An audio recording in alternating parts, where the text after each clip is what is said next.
Electro chemistry എന്ന ഈ പാഠ്യഭാഗത്തിലെ important ആയിട്ടുള്ള കുറച്ച് ക്വസ്റ്റ്യൻസ് നമുക്കൊന്ന് ഡിസ്കസ് ചെയ്യാം. അതിനായിട്ട് നോക്കാം. How would you determine the standard electrode potential of the system Mg2+ bar Mg? Magnesium അയോൺസും മെഗ്നീഷ്യവും പ്രസന്റ് ആയിട്ടുള്ള ഒരു സിസ്റ്റത്തിന്റെ സ്റ്റാൻഡേർഡ് ഇലക്ട്രോഡ് പൊട്ടൻഷ്യൽ എങ്ങനെയാണ് നമ്മൾ കണ്ടുപിടിക്കുന്നത് എന്നാണ് നമ്മുടെ ചോദ്യം. എങ്ങനെയാണെന്ന് നോക്കാം. നമുക്കറിയാവുന്ന പോലെ തന്നെ magnesium Mg2+ bar Mg system ഉണ്ടാക്കുന്നതിനായിട്ട് ആദ്യമായിട്ട് magnesium rod magnesium ions present ആയിട്ടുള്ള ഒരു സൊല്യൂഷനിൽ ഡിപ്പ് ചെയ്തെടുക്കുന്നു. കോമൺ ആയിട്ടും മെഗ്നീഷ്യം സൾഫേറ്റോ മെഗ്നീഷ്യം ക്ലോറൈഡോ പോലുള്ള സൊല്യൂഷൻസ് ആണ് അതിനുവേണ്ടി ഉപയോഗിക്കുന്നത്. നമുക്ക് പറയാം magnesium rod is dipped in a solution that containing magnesium 2+ ions. അതിനുശേഷം ഈ ഒരു സിസ്റ്റത്തിനെ സ്റ്റാൻഡേർഡ് ഹൈഡ്രജൻ ഇലക്ട്രോഡുമായി കണക്ട് ചെയ്യുന്നു. സ്റ്റാൻഡേർഡ് ഹൈഡ്രജൻ ഇലക്ട്രോഡ് അല്ലെങ്കിൽ SHE യുമായി കണക്ട് ചെയ്യുന്നു. അപ്പോൾ നമുക്ക് റെപ്രസെന്റ് ചെയ്യാം. അത്തരം ഒരു സെല്ലിനെ നമുക്ക് എങ്ങനെ റെപ്രസെന്റ് ചെയ്യാമെന്ന് നോക്കാം. Magnesium Mg bar Mg2+ salt bridge, അതിനുശേഷം സ്റ്റാൻഡേർഡ് ഹൈഡ്രജൻ ഇലക്ട്രോഡ് ആയിട്ടുള്ള ഷീ എഴുതുന്നു. ഇതിൽ നിന്ന് നമുക്ക് മനസ്സിലാക്കാം മെഗ്നീഷ്യം ബാർ Mg2+ എന്ന് പറയുന്ന സിസ്റ്റം എന്തായിട്ടാണ് പ്രവർത്തിക്കുന്നത്? ആനോഡായിട്ടാണ് പ്രവർത്തിക്കുന്നത്. സ്റ്റാൻഡേർഡ് ഹൈഡ്രജൻ ഇലക്ട്രോഡ് കാഥോഡുമായിട്ട് പ്രവർത്തിക്കുന്നു. ഇത്തരത്തിൽ Mg2+ ബാർ Mg എന്ന് പറയുന്ന സിസ്റ്റത്തെ സ്റ്റാൻഡേർഡ് ഹൈഡ്രജൻ ഇലക്ട്രോഡുമായി കണക്ട് ചെയ്യുമ്പോൾ മെഗ്നീഷ്യം ഇലക്ട്രോഡിൽ ഓക്സിഡേഷൻ സംഭവിക്കുന്നു. അതുകൊണ്ട് തന്നെ മെഗ്നീഷ്യം ഇലക്ട്രോഡിന്റെ പൊട്ടൻഷ്യൽ നെഗറ്റീവായി കണക്കാക്കുന്നു അല്ലെങ്കിൽ ആനോഡായി കണക്കാക്കുന്നു എന്ന് തന്നെ പറയാം. നമുക്ക് പറയാം Mg ബാർ Mg2+ എന്നുള്ളത് ആനോഡാണ്. Magnesium electrode dipped in the solution containing magnesium ions ആനോഡായിട്ട് പ്രവർത്തിക്കുന്നു. കാരണം അവിടെ ഓക്സിഡേഷൻ റിയാക്ഷൻസ് ആണ് നടക്കുന്നത്. എന്നാൽ അതേസമയം തന്നെ സ്റ്റാൻഡേർഡ് ഹൈഡ്രജൻ ഇലക്ട്രോഡ് കാഥോഡുമായിട്ടും പ്രവർത്തിക്കുന്നു എന്ന് തന്നെ പറയാം. ഇനി എങ്ങനെയാണ് ഈ ഒരു സെല്ലിന്റെ സ്റ്റാൻഡേർഡ് ഇലക്ട്രോഡ് പൊട്ടൻഷ്യൽ മെഷർ ചെയ്യുന്നത്? അതിനായിട്ട് സ്റ്റാൻഡേർഡ് ഹൈഡ്രജൻ ഇലക്ട്രോഡിന്റെ സ്റ്റാൻഡേർഡ് ഇലക്ട്രോഡ് പൊട്ടൻഷ്യൽ 0 എന്നായി കണക്കാക്കുന്നു. അതിനർത്ഥം നമുക്ക് ഈ ഒരു സിസ്റ്റത്തിന്റെ സ്റ്റാൻഡേർഡ് ഹൈഡ്രജൻ ഇലക്ട്രോഡ് മെഷർ ചെയ്യുമ്പോൾ നമുക്ക് കിട്ടുന്നത് the electrode potential of magnesium bar magnesium 2+ അയോൺസിന്റെ ആണ്. ഇത്തരത്തിൽ standard electrode potential of Mg2+ bar Mg നമുക്ക് കണ്ടുപിടിക്കാനായിട്ട് സാധിക്കും. അടുത്ത ഒരു ഇമ്പോർട്ടൻ്റ് ആയിട്ടുള്ള ഒരു ക്വസ്റ്റ്യൻ നോക്കാം. Can you store copper sulfate solution in a zinc pot? നമ്മുടെ ചോദ്യം ഇതാണ്. ഒരു സിങ്ക് കൊണ്ടുണ്ടാക്കിയ ഒരു പാത്രത്തിൽ കോപ്പർ സൾഫേറ്റ് സൊല്യൂഷൻ സൂക്ഷിക്കാനായിട്ട് പറ്റുമോ? നിങ്ങൾ അത് സൂക്ഷിക്കുമോ എന്നാണ് ചോദ്യം. ഇത്തരത്തിലൊരു ക്വസ്റ്റ്യൻ ചോദിക്കുമ്പോൾ നമ്മൾ പഠിച്ചുകൊണ്ടിരിക്കുന്ന ചാപ്റ്റർ ഇലക്ട്രോ കെമിസ്ട്രി ആയതുകൊണ്ട് നമ്മൾ എപ്പോഴും ഒരു സ്റ്റാൻഡേർഡ് ഇലക്ട്രോഡ് പൊട്ടൻഷ്യലിനെ പറ്റിയിട്ട് ചിന്തിക്കണം. നമുക്കറിയാം standard electrode potential of copper എന്ന് പറയുന്നത് +0.34 വോൾട്ട് ആണ്. എന്നാൽ standard electrode potential of zinc എന്ന് പറയുന്നതോ -0.76 വോൾട്ട് ആണ്. ഇതിൽ നിന്ന് തന്നെ മനസ്സിലാക്കാം കോപ്പറിന്റെ E0 വാല്യൂ സിങ്കിന്റെ E0 വാല്യൂവിനേക്കാളും ഒരുപാട് കൂടുതലാണ്. അല്ലെങ്കിൽ നമുക്ക് പറയാം സിങ്കിന്റെ E0 വാല്യൂ കുറവായതുകൊണ്ട് സിങ്ക് ഒരു സ്ട്രോങ്ങർ റിഡ്യൂസിങ് ഏജന്റ് ആയിട്ട് പ്രവർത്തിക്കുന്നു. എന്താണ് റിഡ്യൂസിങ് ഏജന്റ് എന്ന് വെച്ച് കഴിഞ്ഞാൽ? റിഡ്യൂസിങ് ഏജന്റ് സ്വയം ഓക്സിഡേഷൻ സംഭവിക്കുന്നു എന്ന് നമുക്ക് പറയാം. അതുകൊണ്ട് തന്നെ സിങ്കിന് ഓക്സിഡേഷൻ സംഭവിക്കാനുള്ള സാധ്യതയുണ്ട്, അല്ലെങ്കിൽ ഓക്സിഡേഷൻ സംഭവിക്കുന്നു. സിങ്ക് ഓക്സിഡേഷൻ സംഭവിച്ചാൽ എന്താണ് സംഭവിക്കുക? സിങ്ക് ഇലക്ട്രോണുകളെ വിട്ടുകൊടുത്ത് സിങ്ക് 2+ അയോൺസ് ആയിട്ട് മാറുന്നു. ഈ ഇലക്ട്രോണുകളെ കോപ്പർ സ്വീകരിക്കുകയും പ്യുവർ ആയിട്ടുള്ള സോളിഡ് കോപ്പർ ആയി മാറുകയും ചെയ്യുന്നു. നമുക്കറിയാം ഇവിടെ ഇലക്ട്രോണുകളെ വിട്ടുകൊടുക്കുകയും ഇലക്ട്രോണുകളെ സ്വീകരിക്കുകയും ചെയ്യുന്ന പ്രവർത്തനം നടക്കുന്നതുകൊണ്ട് തന്നെ it is a redox reaction. കാരണം both oxidation and reduction taking place. അതുകൊണ്ട് തന്നെ ഇതൊരു റിഡോക്സ് റിയാക്ഷൻ ആണ്. ഇത്തരത്തിൽ റിഡോക്സ് റിയാക്ഷൻസ് നടന്നുകൊണ്ടിരിക്കുന്ന ഒരു സിസ്റ്റമാണ് നമ്മൾ കൺസിഡർ ചെയ്യുന്നത്. ഒന്ന് ആലോചിച്ച് നോക്കൂ. നമ്മളൊരു സിങ്ക് പാത്രത്തിൽ കോപ്പർ സൾഫേറ്റ് എടുത്ത് സൂക്ഷിച്ചാൽ എന്ത് സംഭവിക്കും? സിങ്കിന് ഓക്സിഡേഷൻ സംഭവിക്കുകയും കോപ്പറിന് റിഡക്ഷൻ സംഭവിക്കുകയും ചെയ്യും. അതിന്റെ ഫലമായിട്ട് സിങ്ക് പോട്ട് ഡിസ്ട്രക്ഷൻ സംഭവിക്കുന്നതായിട്ട് നമുക്ക് കാണാം. അതുകൊണ്ട് തന്നെ ഇത്തരത്തിൽ കോപ്പർ സൾഫേറ്റ് സൊല്യൂഷനെ സിങ്ക് പോട്ടിൽ സൂക്ഷിക്കാനായിട്ട് സാധിക്കില്ല എന്ന് തന്നെ പറയേണ്ടതുണ്ട്. അടുത്ത ഒരു ഇമ്പോർട്ടൻ്റ് ആയിട്ടൊരു ക്വസ്റ്റ്യൻ നോക്കാം. Consider the table of standard electrode potentials and suggest 3 substances that can oxidize ferrous ions under suitable conditions. ഇവിടെ എന്താണ് സൂചിപ്പിച്ചിരിക്കുന്നതെന്ന് നോക്കൂ. നമുക്കറിയാവുന്ന സ്റ്റാൻഡേർഡ് ഇലക്ട്രോഡ് പൊട്ടൻഷ്യൽസിന്റെ ടേബിൾ അല്ലെങ്കിൽ ഇലക്ട്രോ കെമിക്കൽ സീരീസ് ഒന്ന് കൺസിഡർ ചെയ്യണം. അതിനുശേഷം ഫെറസ് അയോണിനെ ഓക്സിഡൈസ് ചെയ്യാൻ പറ്റിയ 3 സബ്സ്റ്റൻസസ് ഏതൊക്കെയാണെന്ന് നമ്മളോട് പ്രഡിക്റ്റ് ചെയ്യണം. ഇത്രയും കാര്യങ്ങളാണ് പറഞ്ഞിട്ടുള്ളത്. നമുക്കൊന്ന് നോക്കാം. ഇവിടെ ഇലക്ട്രോ കെമിക്കൽ സീരീസിലെ ഏതാനും കുറച്ച് ഭാഗം മാത്രം ഞാനിവിടെ കൺസിഡർ ചെയ്തിട്ടുണ്ട്. നമുക്ക് കാണാവുന്ന പോലെ തന്നെ ഫെറിക് അയോൺസിനെ ഫെറസ് അയോൺസ് ആയിട്ട് മാറ്റിയിരിക്കുന്നു. അതിന്റെ ഇലക്ട്രോഡ് പൊട്ടൻഷ്യൽ എന്ന് പറയുന്നത് 0.77 വോൾട്ട് ആണ്. ഇവിടെ നമുക്ക് എങ്ങനെയാണ് ഏതൊക്കെ സബ്സ്റ്റൻസ് ആണ് ഫെറസ് അയോണിനെ ഓക്സിഡൈസ് ചെയ്യാൻ സാധിക്കുക എന്നെങ്ങനെ കണ്ടുപിടിക്കാം? ഇലക്ട്രോ കെമിക്കൽ സീരീസിൽ Fe3+ plus 1 electron gives Fe2+ എന്ന ഇതിന്റെ റിഡക്ഷൻ പൊട്ടൻഷ്യലിന് മുകളിൽ പറഞ്ഞിരിക്കുന്നവയെല്ലാം ഗുഡ് ഓക്സിഡൈസിങ് ഏജൻസ് ആണ്.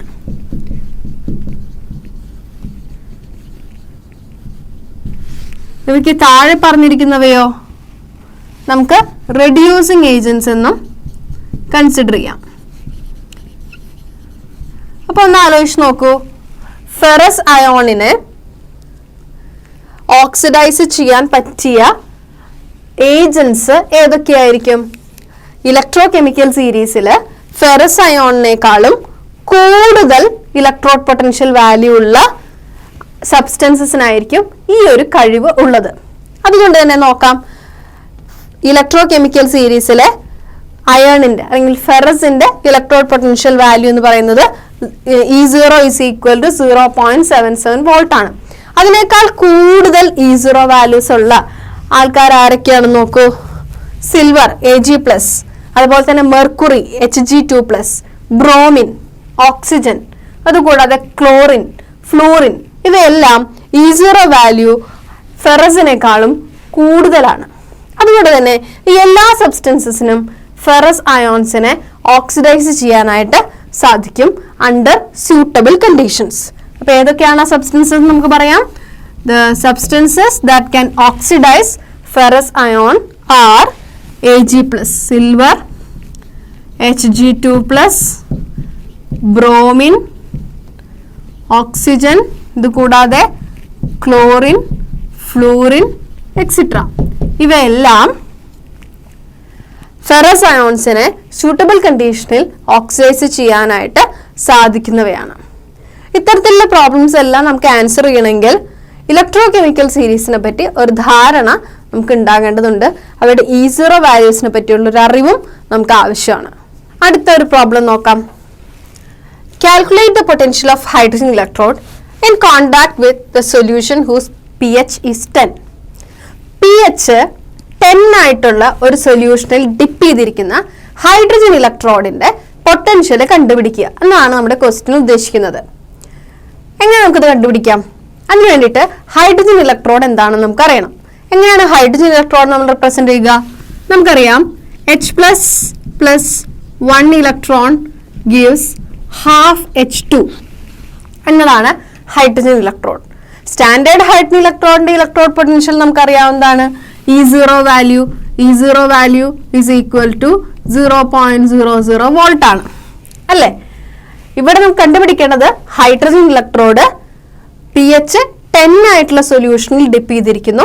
ആ ഒരു സിസ്റ്റത്തിന്റെ ഇലക്ട്രോഡ് പൊട്ടൻഷ്യലാണ് നമുക്ക് കണ്ടുപിടിക്കേണ്ടത്. ഓക്കെ, നമുക്ക് എങ്ങനെ കണ്ടുപിടിക്കാം? നമുക്കറിയാവുന്ന ഇക്വേഷൻ തന്നെ ഉപയോഗിക്കാം. E is equal to E0 minus 0.0591 divide by n log 1 by concentration of H+ എന്ന് നമുക്ക് സൂചിപ്പിക്കാം. ഈ ഒരു ഇക്വേഷനിലെ E0 വാല്യൂ നമുക്കറിയാം. E0 എന്ന് പറയുന്നത് 0 വോൾട്ട് ആണ്. N എന്ന് പറഞ്ഞാൽ എന്താണ്? Number of electrons involve in this reaction. മുകളിൽ കാണിച്ചിരിക്കുന്ന ഇക്വേഷനിൽ കാണുന്നത് പോലെ തന്നെ ഈ റിയാക്ഷനിൽ ഇൻവോൾവ് ചെയ്തിരിക്കുന്ന ഇലക്ട്രോൺസ് എന്ന് പറയുന്നത് 1 ആണ്. Therefore നമുക്ക് N നെ 1 എന്നെടുക്കാം. ഇനി കോൺസെൻട്രേഷൻ ഓഫ് H+, നമുക്കറിയാവുന്ന ഒരു ഇക്വേഷൻ നമുക്കിവിടെ ഉപയോഗിക്കാം. നമ്മൾ പ്രീവിയസ് ആയിട്ട് 11th സ്റ്റാൻഡേർഡിൽ നമ്മൾ പഠിച്ചിട്ടുള്ള ഇക്വേഷൻ ആണ്. നമുക്കറിയാം pH is equal to -log concentration of H+ എന്ന് സൂചിപ്പിക്കാം. pHനെയും കോൺസെൻട്രേഷൻ ഓഫ് H+നെയും തമ്മിൽ റിലേറ്റ് ചെയ്യുന്ന ഒരു ഇക്വേഷൻ ആണ് pH is equal to -log concentration of H+. അതുകൊണ്ട് തന്നെ ഈ ഇക്വേഷൻ നമുക്കൊന്ന് മോഡിഫൈ ചെയ്ത് എഴുതാം. E0 minus 0.0591 divided by 1 pH എന്ന് എഴുതാം. എങ്ങനെയാണ്? നമുക്കറിയാവുന്ന ഇക്വേഷൻ നമ്മൾ ഉപയോഗിച്ചു. pH is equal to -log concentration of H+ എന്ന് സൂചിപ്പിക്കുന്നു. That is equal to E0 minus 0.0591 divide by 1. pH എന്ന് പറയുന്നത് 10 ആയിട്ട് തന്നിരിക്കുന്നു. E0 വാല്യൂ 0 ആണ്. 0 മൈനസ് 0.0591 ഇൻറ്റു 10. ഈ ഒരു സിമ്പിൾ ആയിട്ടുള്ളൊരു കാൽക്കുലേഷൻ ചെയ്താൽ നമുക്ക് എന്ത് കിട്ടും? ഈ ഒരു സെല്ലിൻ്റെ ഈ വാല്യൂ അല്ലെങ്കിൽ ഇലക്ട്രോഡ് പൊട്ടൻഷ്യൽ വാല്യൂ നമുക്ക് കിട്ടും. That is equal to -0.591 volt. ഇത്തരത്തിൽ ഹൈഡ്രജൻ ഇലക്ട്രോഡ് pH 10 ആയിട്ടുള്ളൊരു സൊല്യൂഷനിൽ ഡിപ്പ് ചെയ്തിരിക്കുന്ന സിസ്റ്റത്തിൻ്റെ ഇലക്ട്രോഡ് പൊട്ടൻഷ്യൽ നമുക്ക് കണ്ടുപിടിക്കാനായിട്ട് സാധിക്കും. അടുത്ത ഒരു പ്രോബ്ലം നോക്കാം. Calculate the EMF of the cell in which the following reaction takes place. ഇവിടെ തന്നിരിക്കുന്ന റിയാക്ഷൻ ഉള്ള ഒരു സെല്ലിന്റെ ഇലക്ട്രോമോട്ടീവ് ഫോഴ്സ് അല്ലെങ്കിൽ EMF കാൽക്കുലേറ്റ് ചെയ്യാണ് പറഞ്ഞിട്ടുള്ളത്. തന്നിരിക്കുന്ന ഇക്വേഷൻ ഒന്ന് നോക്കൂ. നമുക്ക് കാണാം nickel plus silver ions gives nickel ions plus silver.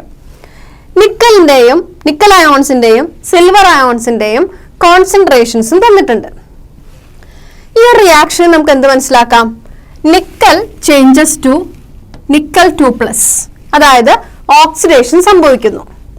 Nickel ആനോഡായിട്ട് പ്രവർത്തിക്കുന്നു എന്ന് നമുക്ക് മനസ്സിലാക്കാം. അതുപോലെ സിൽവർ അയോൺസ് സിൽവറായി മാറുന്നു. അതായത് സിൽവർ ആണ് ഇവിടെ കാഥോഡായിട്ട് പ്രവർത്തിക്കുന്നത്. ഈ ഒരു സെല്ലിന്റെ E0 സെൽ അല്ലെങ്കിൽ സ്റ്റാൻഡേർഡ് ഇലക്ട്രോഡ് പൊട്ടൻഷ്യൽ നമുക്ക് തന്നിട്ടുണ്ട് 1.05 വോൾട്ട് എന്ന്. ഇത്രയും കാര്യങ്ങൾ ഉപയോഗിച്ചുകൊണ്ട് നമുക്ക് ഈ ഒരു റിയാക്ഷന്റെ ഇലക്ട്രോമോട്ടീവ് ഫോഴ്സ് അല്ലെങ്കിൽ EMF കാൽക്കുലേറ്റ് ചെയ്യണം. തന്നിരിക്കുന്ന റിയാക്ഷനെ ബേസ് ചെയ്ത് നമുക്ക് എങ്ങനെയാണ് ഇതിന്റെ ഇലക്ട്രോമോട്ടീവ് ഫോഴ്സ് കണ്ടുപിടിക്കുക എന്നൊന്ന് നോക്കാം.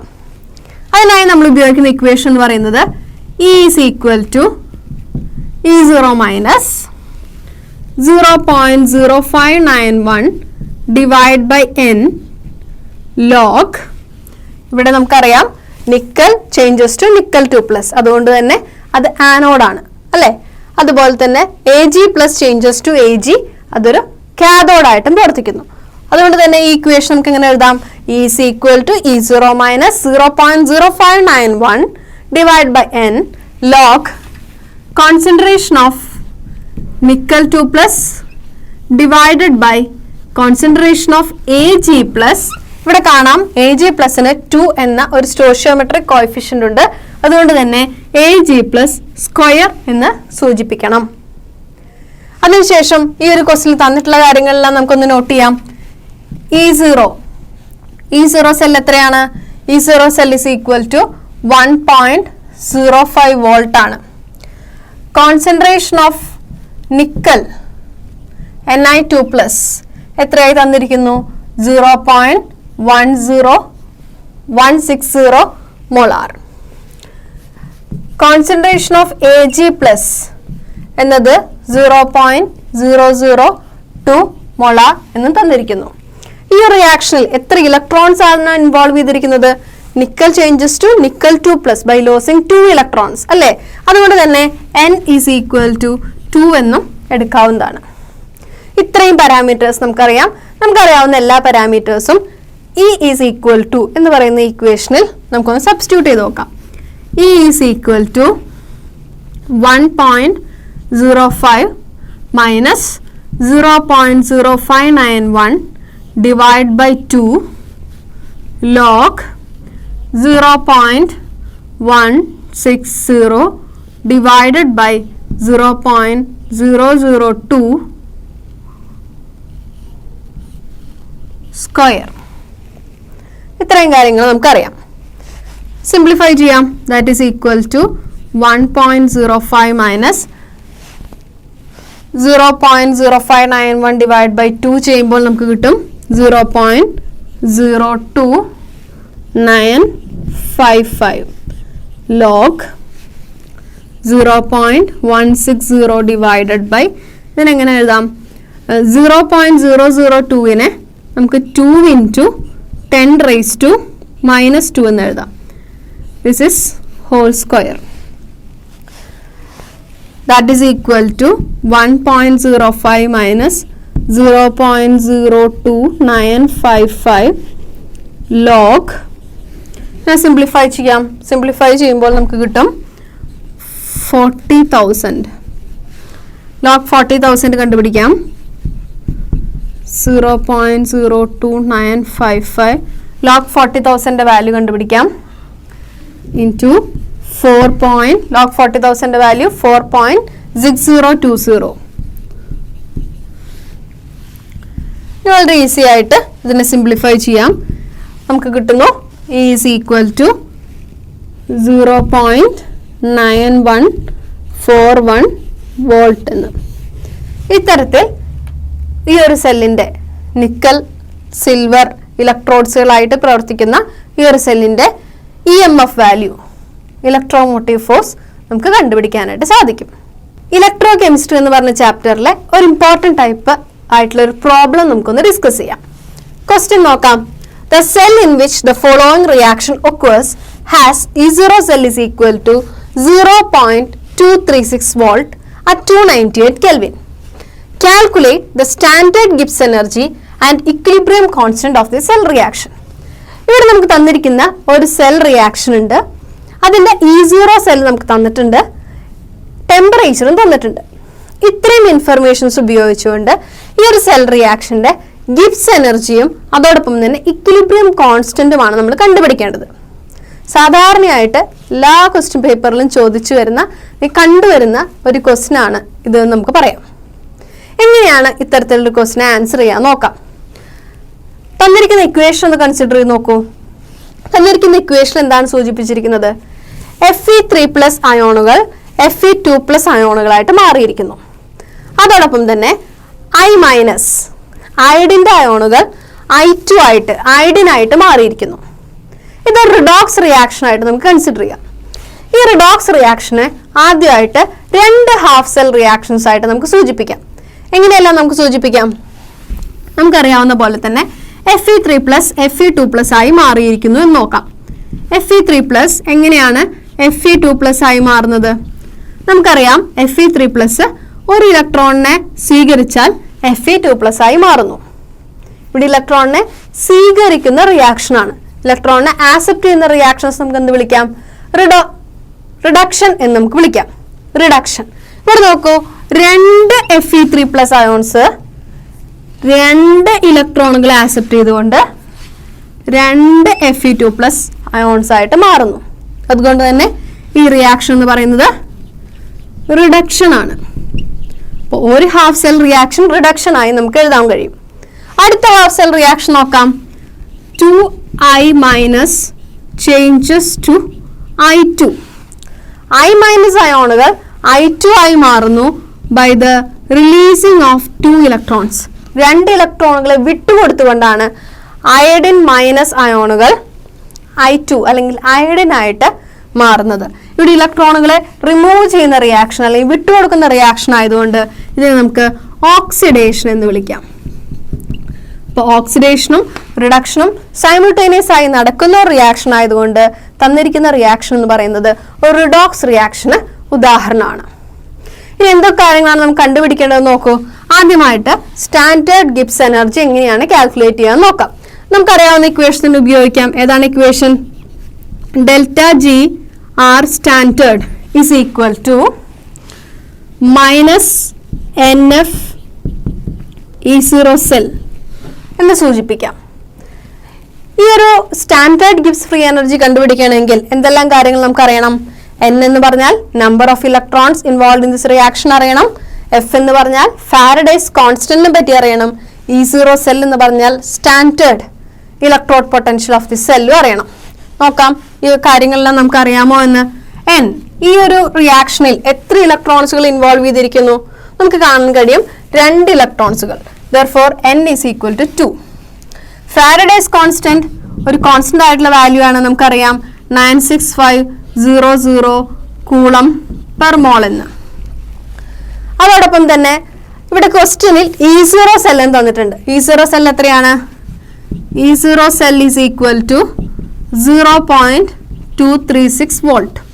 ഇത്രയും കാര്യങ്ങൾ അറിയാമെങ്കിൽ ഡയറക്റ്റ് ആയി സബ്സ്റ്റിറ്റ്യൂട്ട് ചെയ്താൽ നമുക്ക് ΔGR കിട്ടില്ലേ, അല്ലെങ്കിൽ ഗിബ്സ് ഫ്രീ എനർജി സ്റ്റാൻഡേർഡ് കിട്ടില്ലേ? സബ്സ്റ്റിറ്റ്യൂട്ട് ചെയ്യാം. That is equal to -2 into 96500 coulomb per mole into E0 cell ആയിട്ടുള്ള 0.236 വോൾട്ട്. ഇത്രയും സബ്സ്റ്റിറ്റ്യൂട്ട് ചെയ്യുന്നു. ഇത്രയും സബ്സ്റ്റിറ്റ്യൂട്ട് ചെയ്താൽ നമുക്ക് കിട്ടും സ്റ്റാൻഡേർഡ് ഗിബ്സ് ഫ്രീ എനർജിയുടെ വാല്യൂ.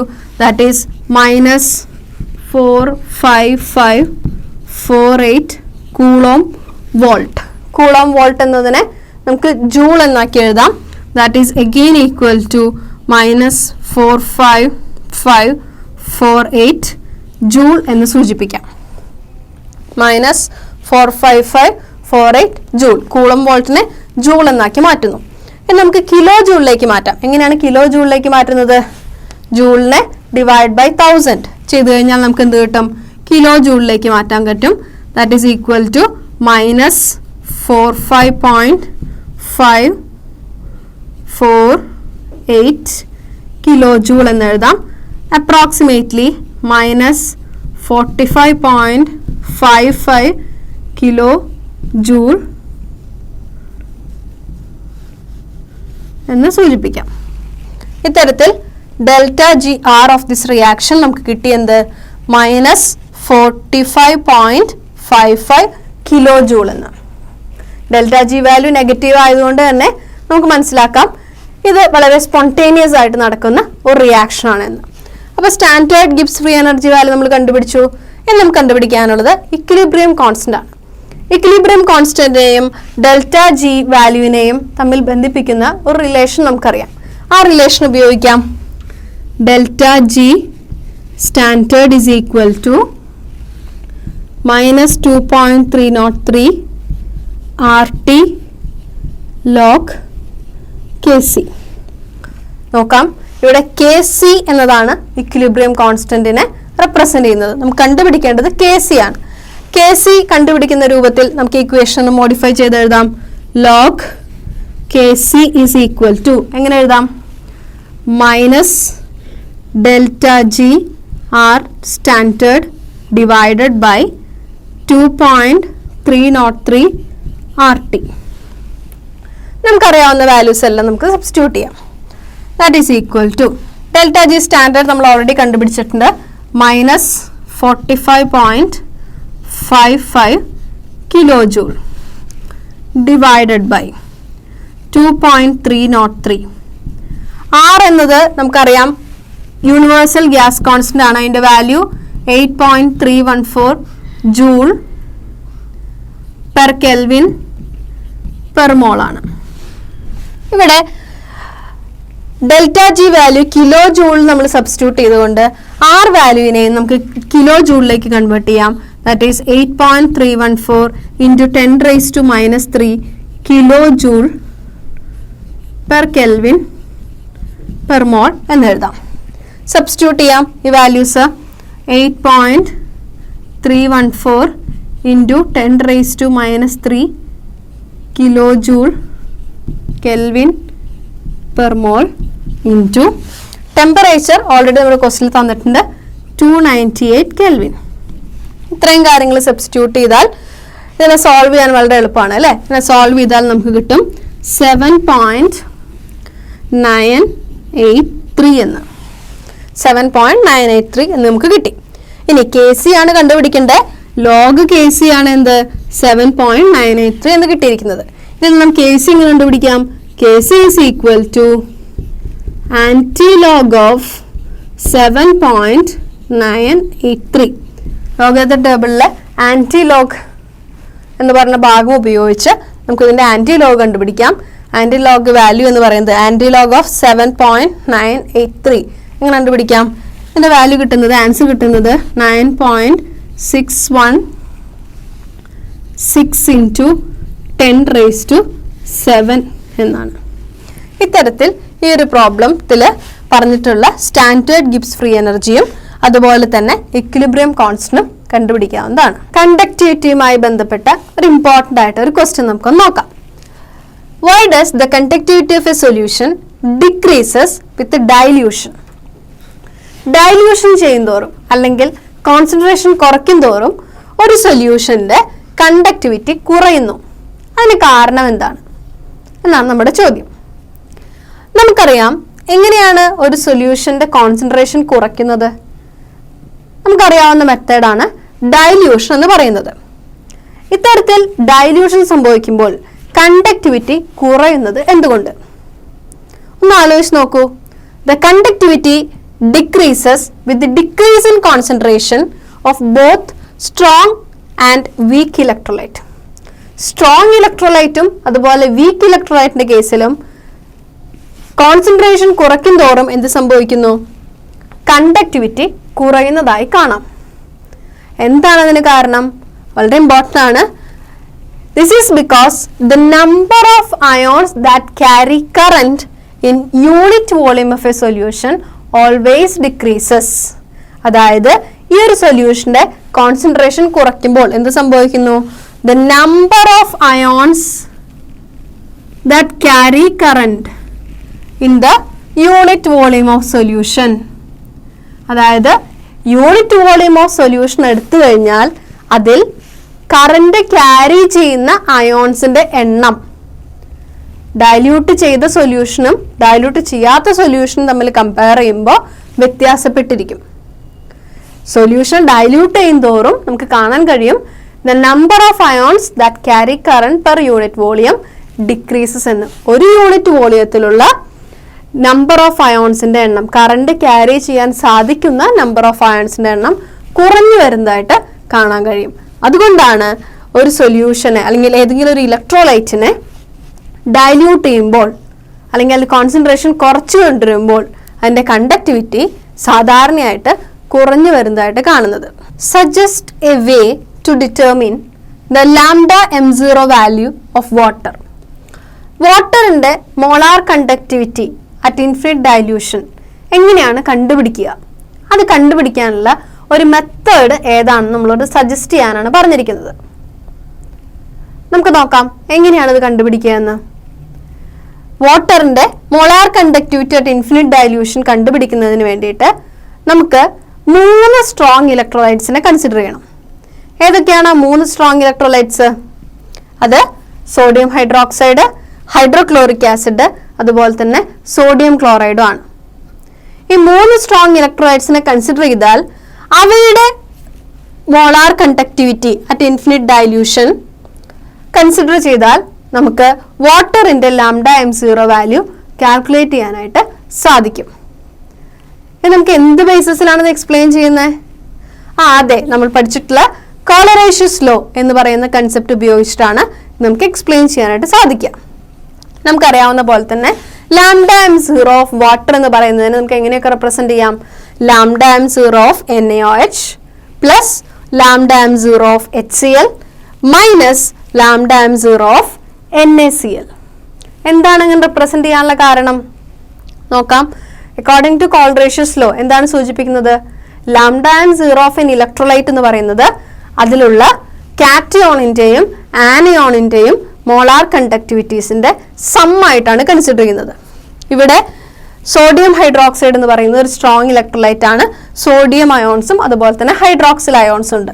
അതോടൊപ്പം തന്നെ നമ്മൾ എന്ത് ആഡ് ചെയ്യുന്നു? Lambda m0 of HCl add ചെയ്യുന്നു. ഇവിടെ H+ അയോൺസിന്റെയും Cl- അയോൺസിന്റെയും സാന്നിധ്യമുണ്ട്. ഇനി ഇതിൽ നിന്ന് നമുക്ക് വാട്ടർ മോളിക്യൂളിനെ മാത്രം കിട്ടാനായിട്ട് നമുക്ക് ഏതൊക്കെ റിമൂവ് ചെയ്യാം? സോഡിയം അയോൺസിനെയും ക്ലോറിൻ അയോൺസിൻ്റെയും മോളാർ കണ്ടക്റ്റൻസിനെ റിമൂവ് ചെയ്യേണ്ടതുണ്ട്.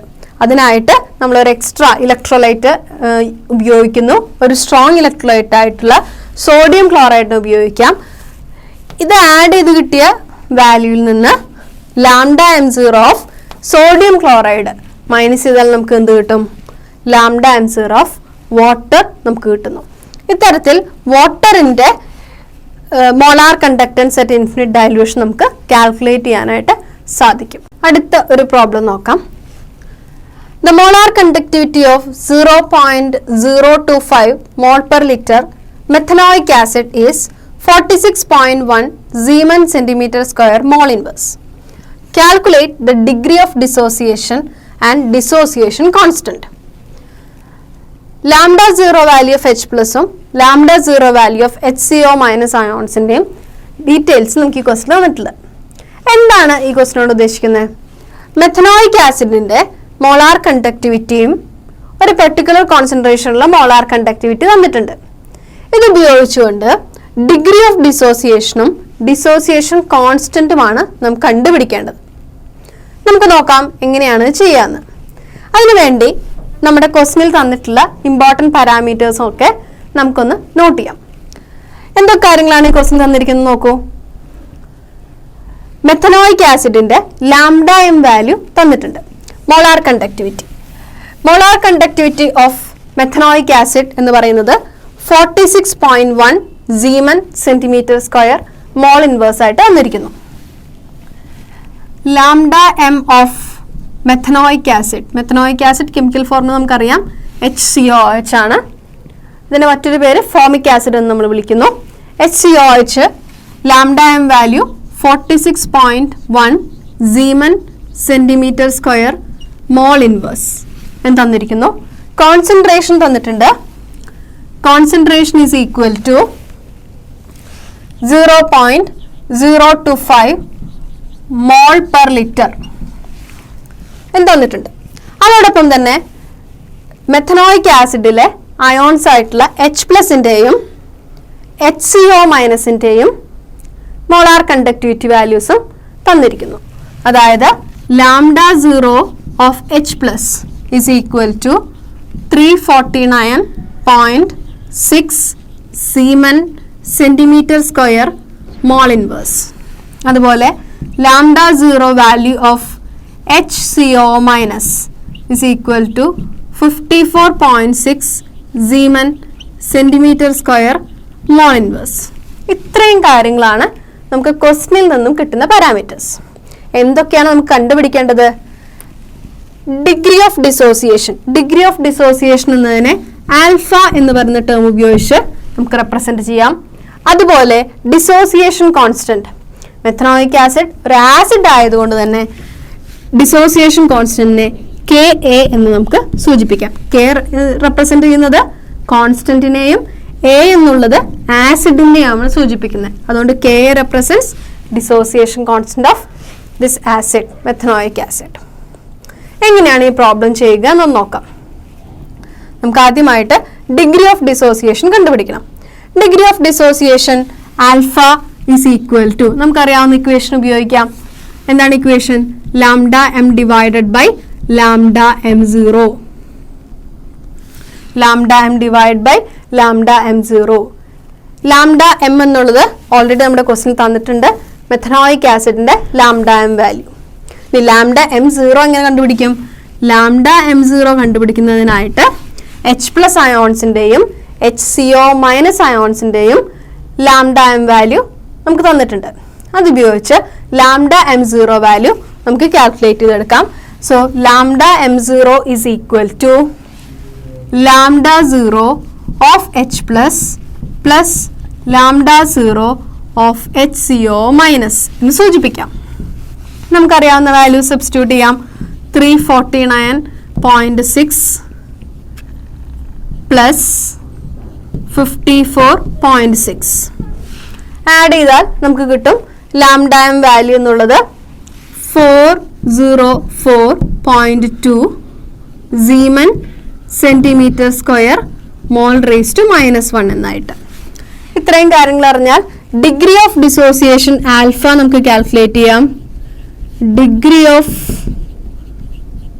dissociation alpha is equal to lambda m divided by lambda m 0.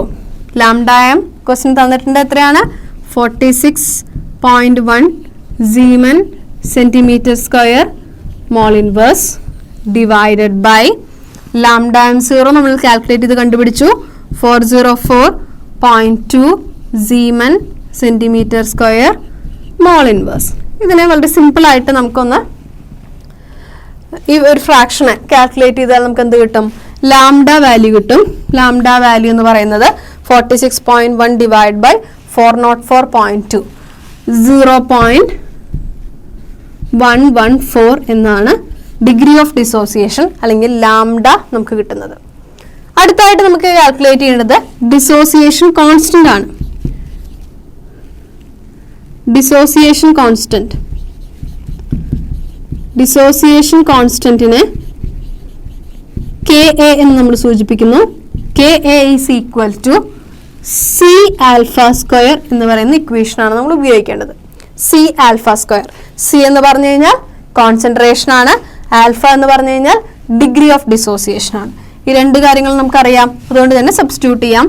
0.025 mole per litre ആണ് കോൺസെൻട്രേഷൻ ഇൻറ്റു ആൽഫയുടെ വാല്യൂ നമ്മൾ ഓൾറെഡി കണ്ടുപിടിച്ച് വെച്ചിട്ടുണ്ട് 0.114 സ്ക്വയർ ചെയ്യാം. ഇതിൽ നമുക്ക് എന്ത് കാൽക്കുലേറ്റ് ചെയ്യാം?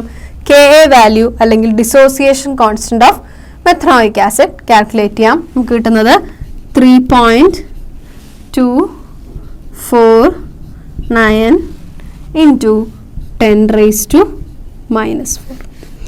ഇത്തരത്തിൽ നമുക്ക് ഡിസോസിയേഷൻ കോൺസ്റ്റന്റും അതുപോലെ തന്നെ ഡിഗ്രി ഓഫ് ഡിസോസിയേഷനും കാൽക്കുലേറ്റ് ചെയ്തെടുക്കാനായിട്ട് സാധിക്കും. അടുത്തൊരു പ്രോബ്ലം നോക്കാം. If A current of 0.5 ampere flows through a metallic wire for 2 hours, then how many electrons would flow through the wire? ഇവിടെ എന്താണ് പറഞ്ഞിരിക്കുന്നത്? ഒരു മെറ്റാലിക് വയറിൽ കൂടെ 0.5 ആംപിയർ വരുന്ന കറണ്ട് 2 മണിക്കൂറോളം ഫ്ലോ ചെയ്യുന്നു. ഇത്തരത്തിൽ ഫ്ലോ ചെയ്യുമ്പോൾ എത്ര ഇലക്ട്രോൺസ് ആണ് ഈ വയറിൽ കൂടെ ഫ്ലോ ചെയ്യുന്നത്? നമ്പർ ഓഫ് ഇലക്ട്രോൺസ് ആണ് നമുക്കിവിടെ കണ്ടുപിടിക്കേണ്ടത്. എങ്ങനെ കണ്ടുപിടിക്കാമെന്ന് നോക്കാം. അതിന് വേണ്ടിയിട്ട് ഈ ക്വസ്റ്റ്യനിൽ തന്നിട്ടുള്ള കാര്യങ്ങൾ എന്തൊക്കെയാണോ അതിന് നമുക്ക് നോട്ട് ചെയ്യാം. എന്തൊക്കെ കാര്യങ്ങളാണ് തന്നിട്ടുള്ളത്? കറണ്ട് 0.5 ആംപിയർ എന്ന് തന്നിരിക്കുന്നു. അതുകൊണ്ട് തന്നെ കറണ്ട് ഐ എന്ന് പറഞ്ഞ ടേം ഉപയോഗിച്ച് നമ്മൾ റെപ്രസെന്റ് ചെയ്യുന്നു.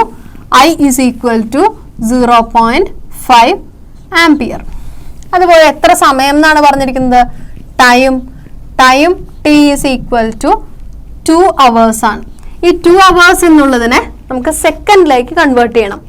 2 മണിക്കൂറിനെ സെക്കൻഡിലേക്ക് കൺവേർട്ട് ചെയ്യണം. എങ്ങനെയാണ് ചെയ്യുക? 2 മണിക്കൂറിനെ ആദ്യം 60 കൊണ്ട് മൾട്ടിപ്ലൈ ചെയ്താൽ ഇതിനെ മിനിറ്റിലേക്ക് കൺവേർട്ടഡ് ആവും. പിന്നെ വീണ്ടും 60 കൊണ്ട് മൾട്ടിപ്ലൈ ചെയ്താൽ സെക്കൻഡിലേക്ക് കൺവേർട്ടഡ് ആവും. അതുകൊണ്ട് തന്നെ നമുക്ക് ഈ ഒരു കൺവേർഷൻ ആവശ്യമാണ്. 2 × 60 × 60. അപ്പോൾ നമുക്ക് എത്രയാണ് ആൻസർ കിട്ടുക? 7200 സെക്കൻഡ്സ് എന്ന് കിട്ടുന്നു. ഇവിടെ നമുക്ക് കറണ്ടും കിട്ടി, ടൈമും കിട്ടി. ഇനി നമുക്ക് എന്താണ് കാൽക്കുലേറ്റ് ചെയ്യേണ്ടത്? ക്വാണ്ടിറ്റി അല്ലേ? ക്വാണ്ടിറ്റി ഓഫ് ചാർജ് പാസ്ഡ് ആണ് കാൽക്കുലേറ്റ് ചെയ്യേണ്ടത്. എങ്ങനെയാണ് quantity of charge passed calculate ചെയ്യുക?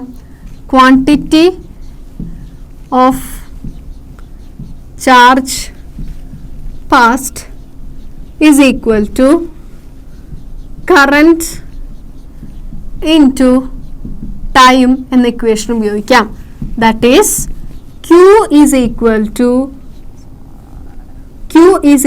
to I into T എന്ന് നമുക്ക് സൂചിപ്പിക്കാം. ഐയുടെ വാല്യൂവും ടിയുടെ വാല്യൂവും നമുക്കറിയാം. അതുകൊണ്ട് തന്നെ സബ്സ്റ്റിറ്റ്യൂട്ട് ചെയ്താൽ മതി. Q കിട്ടും. Q is equal to 0.5 ampere into 7200 seconds. നമുക്ക് എന്ത് കിട്ടും? 3600 ആംപിയർ സെക്കൻഡ് എന്ന് കിട്ടും. ഈ ആംപിയർ സെക്കൻഡ് എന്ന് പറഞ്ഞു കഴിഞ്ഞാൽ എന്താണ്? കൂളോം ആണ്. therefore Q is equal to 3600 coulomb എന്ന് സൂചിപ്പിക്കാം. Again നമ്മൾ ഉപയോഗിക്കേണ്ട ഒരു ഇക്വേഷൻ ഉണ്ട്. Again Q is equal to n electron. എന്താണ് n എന്ന് പറയുന്നത്? Where n is number of electrons. അതുപോലെ E എന്ന് പറയുന്നത് എന്താണ്? E എന്ന് പറയുന്നത് charge on electron. E is charge on electron. ഇലക്ട്രോണിന്റെ ചാർജ് എത്രയാണെന്ന് നമുക്ക് അറിയണം. എത്രയാണ് ഇലക്ട്രോണിന്റെ ചാർജ്? നമ്മൾ ബൈ ഹാർട്ട് ചെയ്ത് വെക്കേണ്ട വാല്യൂ ആണ് 1.6 × 10⁻⁻19 കൂളോം ആണ്. ഇവിടെ നമുക്കറിയാം നമ്മൾ കണ്ടുപിടിക്കേണ്ടത് നമ്പർ ഓഫ് ഇലക്ട്രോൺസ് ആണ്. So number of electrons is equal to Q/E എന്ന് എഴുതാം. Q വാല്യൂ നമ്മൾ ഓൾറെഡി കണ്ടുപിടിച്ച് വെച്ചിട്ടുണ്ട്. എത്രയാണ്? 3600 coulomb divided by charge of electron 1.6 × 10⁻⁻19 coulomb. Substitute ചെയ്യാം. 1.6 × 10⁻⁻19 കൂളോം. ഈ ഒരു കാൽക്കുലേഷൻ ചെയ്ത് കഴിഞ്ഞാൽ നമുക്ക് എന്ത് കിട്ടും? Number of electrons that involved in this passage of current through the metallic wire for 2 hours. 2 മണിക്കൂർ ഈ ഒരു മെറ്റാലിക് വയറിൽ കൂടെ 0.5 ആംപിയർ കറണ്ട് പാസ് ചെയ്താൽ എത്ര ഇലക്ട്രോൺസ് ഇതിൽ ഇൻവോൾവ് ചെയ്തിട്ടുണ്ട് എന്ന് നമുക്ക് മനസ്സിലാക്കാം. കിട്ടുന്നത് 2250 × 10⁻⁻19 ആണ്. അതായത് എന്താണ് സൂചിപ്പിക്കുന്നത്? Number of electrons. Number of electrons is equal to 2250 × 10⁻⁻19 എന്ന് നമുക്ക് എഴുതാവുന്നതാണ്. അടുത്തൊരു ക്വസ്റ്റ്യൻ നോക്കാം. Suggest a list of metals that are extracted electrolytically. Electrolytic method ഉപയോഗിച്ച് എക്സ്ട്രാക്ട് ചെയ്യപ്പെടുന്ന കുറച്ച് മെറ്റൽസിൻ്റെ പേര് പറയുക എന്നുള്ളതാണ് ക്വസ്റ്റ്യൻ. ക്വസ്റ്റ്യൻ കാണുമ്പോൾ വളരെ ഈസി ആയിട്ട് തോന്നും അല്ലേ? നമ്മൾ സാധാരണയായിട്ട് ഒരുപാട് മെറ്റൽസ് ദിവസം ഉപയോഗിക്കുന്നവരാണ്. അതുകൊണ്ട് തന്നെ വളരെ ഈസി ആയിട്ട് ആൻസർ ചെയ്യാനും നമുക്കത് പറ്റും. എപ്പോഴും ഓർക്കേണ്ടതുണ്ട്, ഇലക്ട്രോലിറ്റിക് മെത്തേഡ് ഉപയോഗിച്ച് നമ്മളൊരു മെറ്റലിനെ എക്സ്ട്രാക്ട് ചെയ്യുക എന്ന് പറഞ്ഞാൽ അതിന് കുറച്ച് പ്രോപ്പർട്ടീസ് ഉണ്ടാവണം. എന്തൊക്കെ പ്രോപ്പർട്ടീസാണ് അതിന് ഉണ്ടാവേണ്ടത്? മെയിനായിട്ടും മോർ റിയാക്റ്റീവ് ആയിട്ടുള്ള മെറ്റൽസിനെയാണ് നമ്മൾ ഇലക്ട്രോളിസിസ് മെത്തേഡ് ഉപയോഗിച്ച് പ്രിപ്പയർ ചെയ്യുക. എന്താണ് അതിന് കാരണം? കൂടുതൽ റിയാക്റ്റീവ് ആയിട്ടുള്ള മെറ്റൽസ് എല്ലാം നമ്മുടെ ഭൂമിയിൽ സ്വതന്ത്രമായ അവസ്ഥയിൽ കാണപ്പെടുന്നില്ല. അവ കൂടുതലും പല കോമ്പൗണ്ട്സ് ആയിട്ടാണ് കാണപ്പെടുന്നത്. അത്തരം കേസുകളിൽ പ്യുവർ മെറ്റലിനെ ഈ ഒരു കോമ്പൗണ്ടിൽ നിന്ന് സെപ്പറേറ്റ് ചെയ്തെടുക്കേണ്ടത് ആവശ്യമാണ്. അതുകൊണ്ട് തന്നെ ദ മോർ റിയാക്റ്റീവ് ആയിട്ടുള്ള മെറ്റൽസിന് ഉദാഹരണമായ lithium, barium, sodium, magnesium, aluminium പോലെയുള്ളവ സാധാരണയായിട്ട് ഇലക്ട്രോലിറ്റിക് മെത്തേഡ് അല്ലെങ്കിൽ ഇലക്ട്രോളിസിസ് എന്ന് പറയുന്ന മെത്തേഡ് ഉപയോഗിച്ചിട്ടാണ് സാധാരണയായി എക്സ്ട്രാക്ട് ചെയ്യുന്നത്. നമുക്കറിയാം ഇവ എക്സ്ട്രാക്ട് ചെയ്യുന്നത് ഇവയുടെ തന്നെ കോമ്പൗണ്ടിൽ നിന്നാണ് അല്ലേ?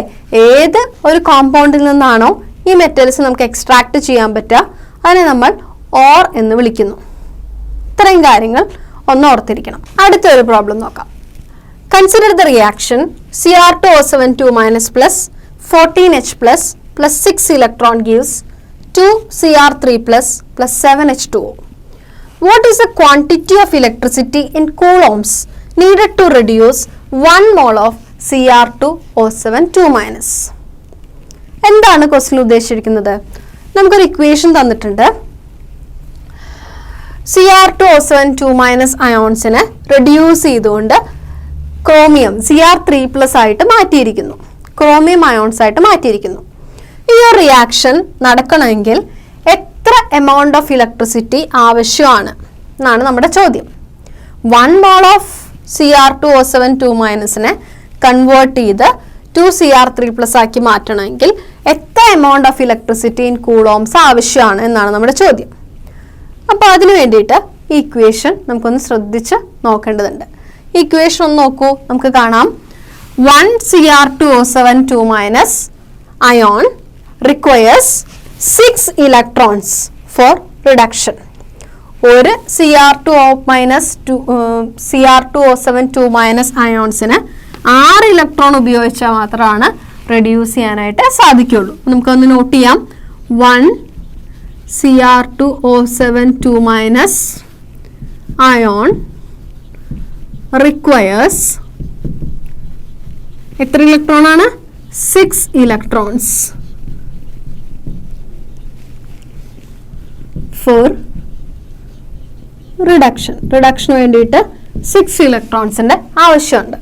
അങ്ങനെയാണെങ്കിൽ therefore 1 mole Cr2O7 2- ions requires എന്ത് പറയാം?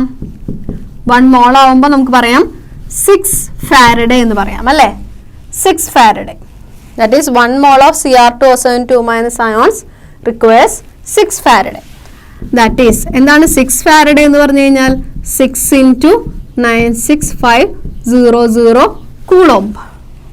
That is equal to 57900 coulomb of electricity for reduction.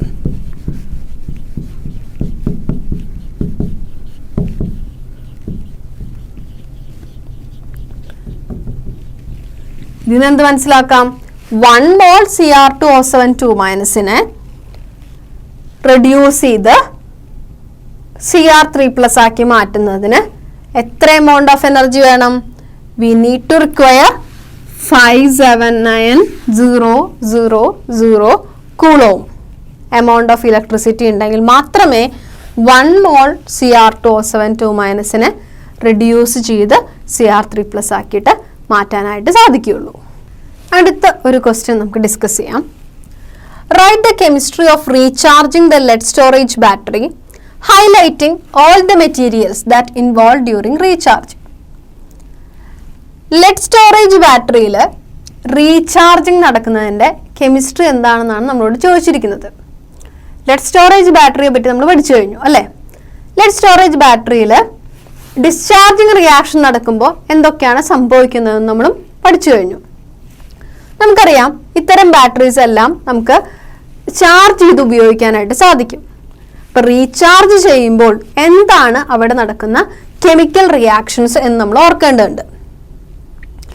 എന്താണ് റീചാർജ് ചെയ്യുമ്പോൾ അവിടെ നടക്കുന്ന കെമിക്കൽ റിയാക്ഷൻ? നമുക്കറിയാം ഏതൊരു സെല്ലും റീചാർജ് ചെയ്യുമ്പോൾ നമ്മൾ എക്സ്റ്റേണൽ സോഴ്സ് വഴി കറണ്ട് അതിലേക്ക് കൊടുക്കുന്നു. During charging current is pass to the terminals from external source. ഒരു എക്സ്റ്റേണൽ സോഴ്സിൽ നിന്നും ഇതിൻ്റെ ടെർമിനൽസിലേക്ക് കറണ്ട് കൊടുക്കുകയാണ് ചെയ്യുന്നത്. ഇത്തരത്തിൽ കറണ്ട് കൊടുക്കുമ്പോൾ എന്ത് റിയാക്ഷനാണ് അവിടെ നടക്കുന്നത്? അതാണ് ലെഡ് സ്റ്റോറേജ് ബാറ്ററിയിൽ റീചാർജിങ് ചെയ്യുമ്പോഴുള്ള കെമിസ്ട്രി ആയിട്ട് നമുക്ക് പറയാൻ സാധിക്കുക. നോക്കാം. PbSO4 lead sulphate solution water ഉള്ള ഈ ഒരു സെല്ല് എക്സ്റ്റേണൽ സോഴ്സ് ഉപയോഗിച്ചിട്ട് കറണ്ട് നമ്മൾ കൊടുക്കുമ്പോൾ എന്ത് സംഭവിക്കും? പ്യുവർ ആയിട്ടുള്ള ലെഡായിട്ടും ലെഡ് ഓക്സൈഡ് ആയിട്ടും അതുപോലെ തന്നെ സൾഫ്യൂരിക് ആസിഡ് ആയിട്ടും മാറുന്നു. ഇതിൽ നിന്ന് എന്താ മനസ്സിലാക്കാൻ പറ്റുക? The pure lead is deposited at cathode. ഈ സെല്ലിലെ കാഥോഡില് പ്യുവർ ലെഡ് വന്ന് ഡെപ്പോസിറ്റഡ് ആവുന്നു. എന്നാൽ ആനോഡില് ലെഡ് ഓക്സൈഡ് ഫോം ചെയ്യപ്പെടുന്നു. അതോടൊപ്പം തന്നെ ഈ സെല്ലില് സൾഫ്യൂരിക് ആസിഡും ജനറേറ്റ് ചെയ്യപ്പെടുന്നു എന്ന് നമുക്ക് പറയാനായിട്ട് സാധിക്കും. വളരെ സിമ്പിളായിട്ട് പറയുകയാണെങ്കിൽ ഒരു ലെഡ് സ്റ്റോറേജ് ബാറ്ററി ഡിസ്ചാർജിങ് ചെയ്യുന്നതിൻ്റെ ജസ്റ്റ് ഓപ്പോസിറ്റ് റിയാക്ഷനാണ് റീചാർജിങ് ചെയ്യുമ്പോൾ സംഭവിക്കുന്നത് എന്ന് തന്നെ മനസ്സിലാക്കേണ്ടതുണ്ട്. Suggest 2 materials that can be used as fuels in fuel cells.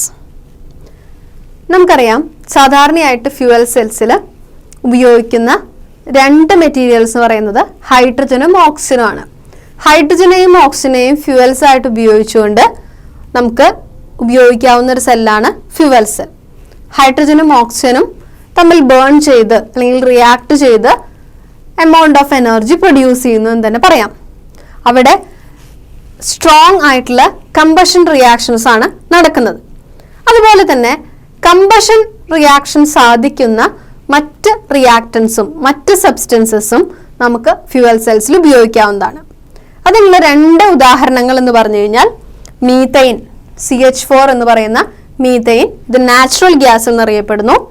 ഇതിനും ഹൈ കമ്പഷൻ കപ്പാസിറ്റി ഉള്ളതുകൊണ്ട് തന്നെ മീഥെയിനെ നമുക്കൊരു ഫ്യൂവലായിട്ട് ഫ്യൂവൽ സെല്ലിൽ ഉപയോഗിക്കാം. അതുപോലെ തന്നെ മെഥനോൾ, CH3OH എന്ന് പറയുന്ന മെഥനോൾ എന്ന് പറയുന്ന ആൽക്കഹോളും ഫ്യൂവൽ സെല്ലിൽ ഒരു ഫ്യൂവലായിട്ട് ഉപയോഗിക്കാവുന്നതാണ്. ഇതുകൂടാതെ മറ്റ് ആൽക്കെയിൻസ് ആയിട്ടുള്ള ബ്യൂട്ടെയിൻ, പ്രൊപ്പെയിൻ പോലെയുള്ളവയും ഫ്യൂവൽ സെല്ലിൽ നമുക്ക് ഉപയോഗിക്കാവുന്ന മെറ്റീരിയൽസിന് ഉദാഹരണങ്ങളാണ്. കൊറോഷനുമായിട്ട് ബന്ധപ്പെട്ട ഒരു ക്വസ്റ്റ്യൻ നോക്കാം. Explain how rusting of iron is envisaged as setting up of an electrochemical cell. Rusting of അയണിനെ ഒരു ഇലക്ട്രോകെമിക്കൽ സെല്ലുമായിട്ട് നമുക്ക് എങ്ങനെ താരതമ്യം ചെയ്യാനായിട്ട് പറ്റും, അതാണ് നമ്മളിവിടെ കാണേണ്ടത്. അത്തരം ഒരു ക്വസ്റ്റ്യൻ നമ്മൾക്ക് എങ്ങനെ ആൻസർ കൊടുക്കാം? അതിന് വേണ്ടിയിട്ട് റസ്റ്റിംഗ് ഓഫ് അയൺ നമുക്കൊന്ന് കൺസിഡർ ചെയ്യാം. എന്താണ് റസ്റ്റിംഗ് ഓഫ് അയൺ എന്ന് പറഞ്ഞു കഴിഞ്ഞാൽ, നമുക്കറിയാവുന്ന പോലെ തന്നെ മെറ്റല് ഓക്സിജന്റെ പ്രസൻസിൽ ഓക്സിഡൈസ് ചെയ്ത് മെറ്റലിന്റെ കറസ്പോണ്ടിങ് ഓക്സൈഡായി മാറുന്നതിനെയാണ് കൊറോഷൻ എന്ന് വിളിക്കുന്നത്. ഇത്തരത്തിലൊരു മെറ്റൽ അതിന്റെ ഓക്സൈഡ് ആയിട്ട് മാറുമ്പോൾ കുറച്ച് ഇലക്ട്രോൺസിനെയും കൂടെ വിട്ടുകൊടുക്കുന്നുണ്ട്. അതിൻ്റെ ഉത്തമ ഉദാഹരണമാണ് റസ്റ്റിംഗ് ഓഫ് അയൺ എന്ന് പറയുന്നത്. ഈ റസ്റ്റിംഗ് ഓഫ് അയൺ അല്ലെങ്കിൽ ഇരുമ്പ് തുരുമ്പ് പിടിക്കുന്നത് പ്രധാനമായിട്ടും 3 സ്റ്റെപ്പിൽ നമുക്ക് എക്സ്പ്ലെയിൻ ചെയ്യാനായിട്ട് സാധിക്കും. എങ്ങനെയൊക്കെയാണെന്ന് നമുക്ക് നോക്കാം. ആദ്യത്തെ സ്റ്റെപ്പ് എന്ന് പറയുന്നത് നമുക്കറിയാം, അറ്റ്മോസ്ഫിയറിലുള്ള മോയ്സ്ചർ കണ്ടന്റ് ആണ് മെയിനായിട്ടും ഒരു ഇരുമ്പിനെ തുരുമ്പ് പിടിപ്പിക്കുന്നതിന് കാരണമാകുന്നത്, അല്ലേ? ഇത്തരത്തിൽ ഇരുമ്പിന്റെ മുകളിൽ പ്രസന്റ് ആയിട്ടുള്ള വാട്ടർ മോളിക്യൂൾസ് നമ്മുടെ അറ്റ്മോസ്ഫിയറിലുള്ള കാർബൺ ഡയോക്സൈഡ് പോലെയുള്ള ഗ്യാസസുമായിട്ട് പ്രവർത്തിച്ച് ഒരു ആസിഡ് ആയിട്ട് മാറുന്നു. നമുക്കറിയാം ആസിഡ്സിൽ H+ അയോൺസിന്റെ സാന്നിധ്യമുണ്ട്. അതുകൊണ്ട് തന്നെ ഈ ആസിഡ്സ് H+ അയോൺസിനെ റിലീസ് ചെയ്യുന്നു. ഇതിനൊരു ഇക്വേഷൻ ആയിട്ട്, കെമിക്കൽ ഇക്വേഷൻ ആയിട്ട് നമ്മൾ സൂചിപ്പിക്കുകയാണെങ്കിൽ, the water molecules present on the surface of this iron undergo reaction with carbon dioxide. അറ്റ്മോസ്ഫിയറിലുള്ള കാർബൺ ഡയോക്സൈഡുമായി ചേർന്ന് കാർബോണിക് ആസിഡ് എന്ന് പറയുന്ന കോമ്പൗണ്ട് ഉണ്ടാകുന്നു. ഓർക്കണം, കാർബോണിക് ആസിഡിന്റെ കെമിക്കൽ ഫോർമുല H2CO3 ആണ്. ഈ കാർബോണിക് ആസിഡ് വിഘടിച്ചു കഴിഞ്ഞാൽ അല്ലെങ്കിൽ ഡിസോസിയേറ്റ് ചെയ്താൽ എന്തായിട്ട് മാറുന്നു? H+ അയോൺസും CO3 2- അയോൺസും ആയിട്ട് മാറുന്നു. ഈ H+ അയോൺസിന്റെ സാന്നിധ്യം ഉള്ളത് കൊണ്ട് തന്നെ എന്ത് സംഭവിക്കും? അയണിന്റെ ചില സ്പോട്ടുകൾ ഇലക്ട്രോൺസിനെ റിലീസ് ചെയ്യാനായിട്ട് തുടങ്ങും. ആ സ്പോട്ടുകളാണ് ആനോഡായിട്ട് ബിഹേവ് ചെയ്യുന്നത്. നമുക്ക് കാണാം, due to the presence of that H+ ion, Fe അല്ലെങ്കിൽ അയൺ ഓക്സിഡേഷൻ സംഭവിക്കുകയും കുറച്ച് ഇലക്ട്രോണുകളെ വിട്ടുകൊടുത്ത് അയൺ ഫെറസ് ആയി മാറുകയും ചെയ്യുന്നു. അയൺ ഫെറസ് അയോണുകളായിട്ട് മാറുന്നു, അല്ലെങ്കിൽ Fe2+ അയോണുകളായിട്ട് മാറുന്നു. ഈ ഒരു റിയാക്ഷൻ ഒന്ന് നോക്കിക്കഴിഞ്ഞാൽ നമുക്ക് കാണാൻ കഴിയും, ദ സ്റ്റാൻഡേർഡ് ഇലക്ട്രോഡ് പൊട്ടൻഷ്യൽ എന്ന് പറയുന്നത് -0.44 വോൾട്ട് ആണ്. നെഗറ്റീവ് ഇലക്ട്രോഡ് പൊട്ടൻഷ്യൽ ആണ്. അതുകൊണ്ട് തന്നെ ഈ ഒരു സ്പോട്ട് എന്തായിട്ട് ബിഹേവ് ചെയ്യും? ആനോഡായിട്ട്, ഇലക്ട്രോ കെമിക്കൽ റിയാക്ഷൻ നടക്കുന്ന ആനോഡായിട്ട് ബിഹേവ് ചെയ്യും.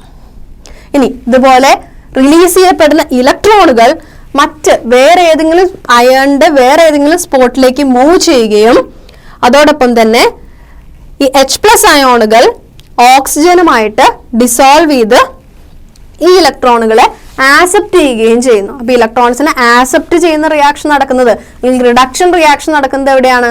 കാഥോഡിലാണ്, അല്ലെ? അതുകൊണ്ട് തന്നെ റസ്റ്റിംഗ് സംഭവിക്കുന്ന അയണിന്റെ ഒരു ഭാഗം കാഥോഡുമായിട്ട് ആക്ട് ചെയ്യുകയും ചെയ്യുന്നു. നമുക്കറിയാവുന്ന പോലെ തന്നെ കാഥോഡും ആനോഡും ഒരു ഇലക്ട്രോലൈറ്റും എല്ലാം പ്രസന്റ് ആയതുകൊണ്ട് തന്നെ ഇവിടെ ഒരു ഇലക്ട്രോ കെമിക്കൽ റിയാക്ഷൻ നടക്കുന്നു. റസ്റ്റിംഗ് ഓഫ് അയൺ എന്ന് പറയുന്നത് ഒരു ഇലക്ട്രോ കെമിക്കൽ റിയാക്ഷന് എക്സാമ്പിൾ ആയിട്ട് നമുക്ക് കൺസിഡർ ചെയ്യാനായിട്ട് സാധിക്കും.